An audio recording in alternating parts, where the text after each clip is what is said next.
Okay, the day has arrived. So the water system has arrived. Been watching a lot of videos on how to basically wash your car, not get water spots.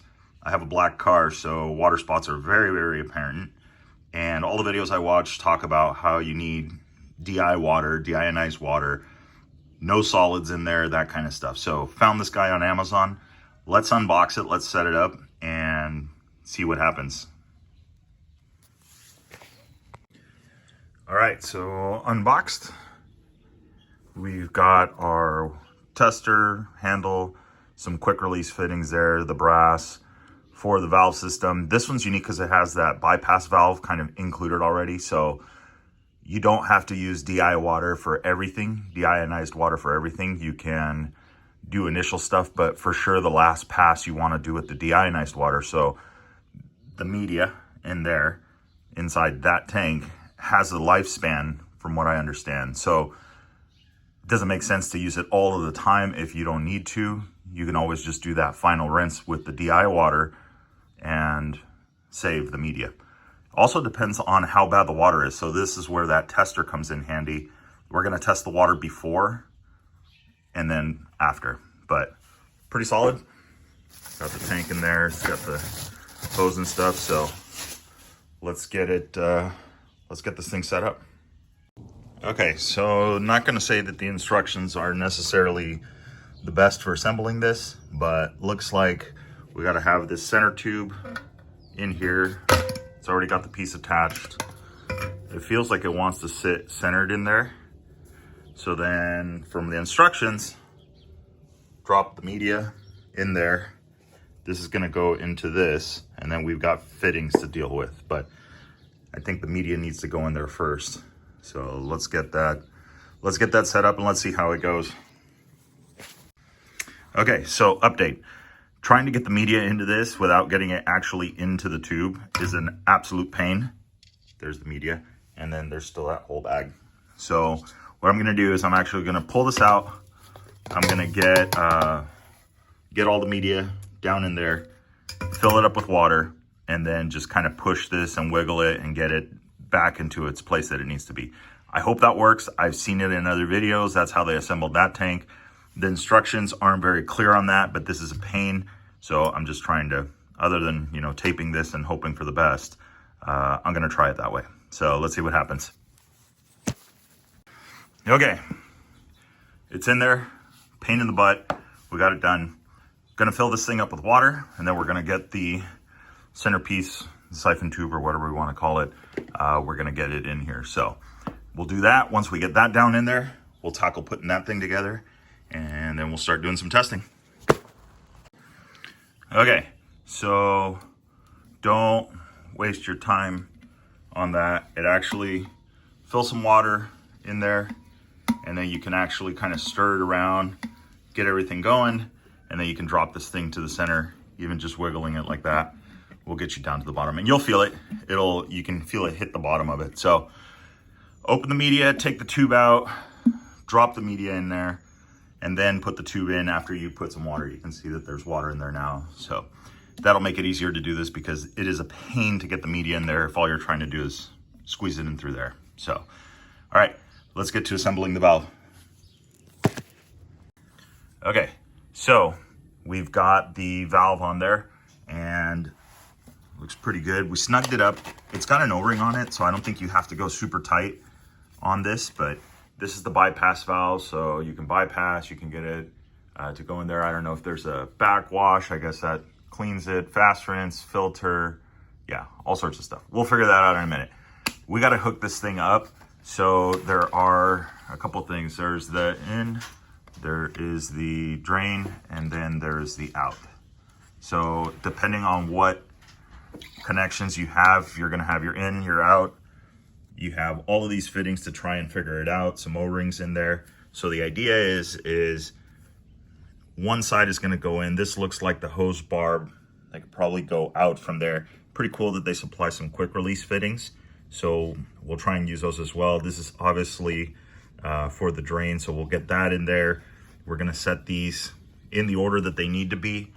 The manual, again, once again, isn't too clear on this, but obviously drain goes there, we got to set up the in and we got to set up the out. So as long as you know where you're headed to a pressure washer and then coming from the garden hose, it should be fairly simple. But I'm gonna lay these out in order so you can see how I did it. So let's get to it. Okay, so we've got our stuff laid out here. This is the outside, this is the in. So this is taking water from the hose. This is taking water to the pressure washer. So this is how we're gonna lay out the fittings. Garden hose, gonna get the quick release fitting. Then the tank is gonna get these two fittings. This is the O-ring for the base on it. So then we can quick release into it. And then on the way out, O-ring or seal. Then we've got the other hose barb.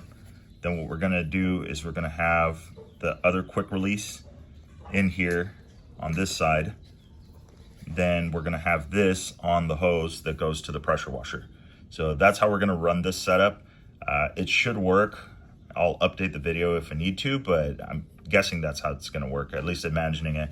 Now these, as you can see, they're not a sealed fitting, so that means that you do have to shut the water off before you know, and make sure everything is connected and ready to go.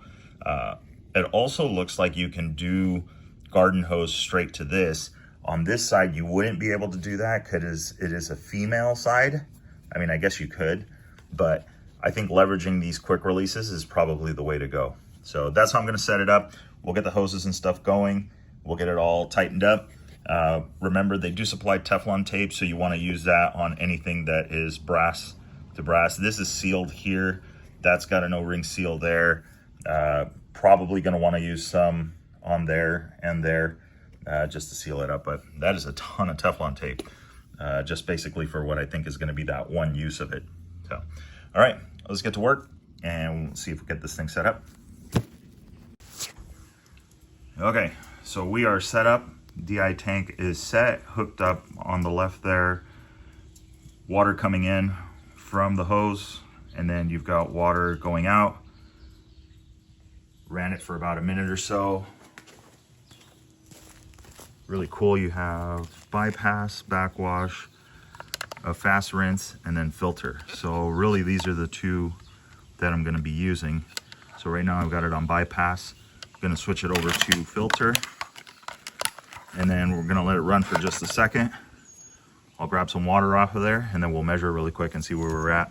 So previously we were sitting in the 393 range with the same meter. So I'll try a sample actually with and then one without, and we'll give it a shot.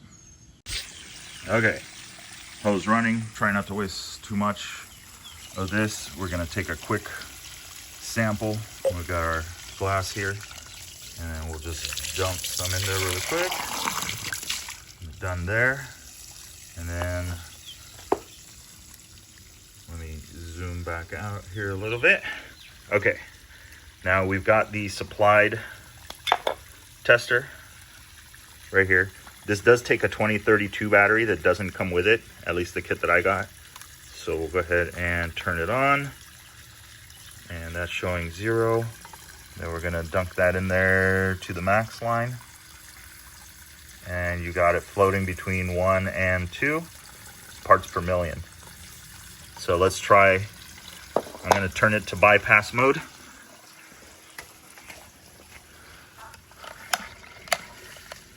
And that should be regular, straight up water. We'll give it just a quick second here. Try and make quick work of it here. Don't want to waste too much water. And then we're going to try and wash the car for the first time. So dumped out the DI water, switched it to bypass. Let's get a little bit of a water sample here. Then we're going to take our meter, still on at 0, and dunk that in there. And look at that, 415 parts per million. So this thing's doing its job pretty good. So we're gonna get going. We're gonna wash the car and see how it turns out. Okay, so didn't do the before and after, but if you have a dark colored car and you're used to water spots, this is after the wash, and there is like no water spots.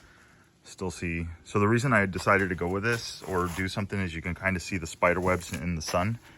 It's just getting worse and worse. I had the car color corrected and then it just continued to do it.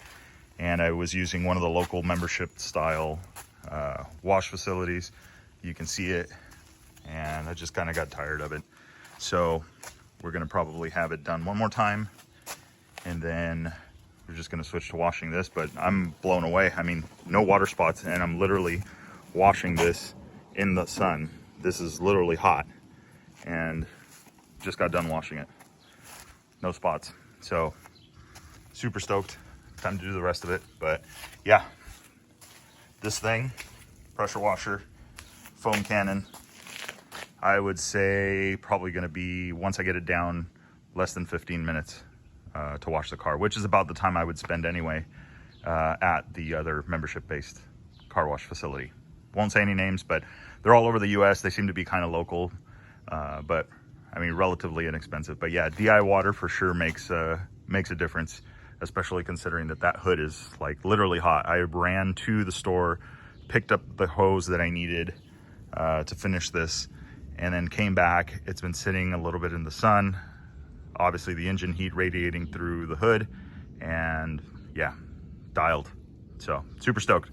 Links will be in the description, so you guys can get the stuff that I got if you need help finding some stuff. But anyway, check them out. See ya.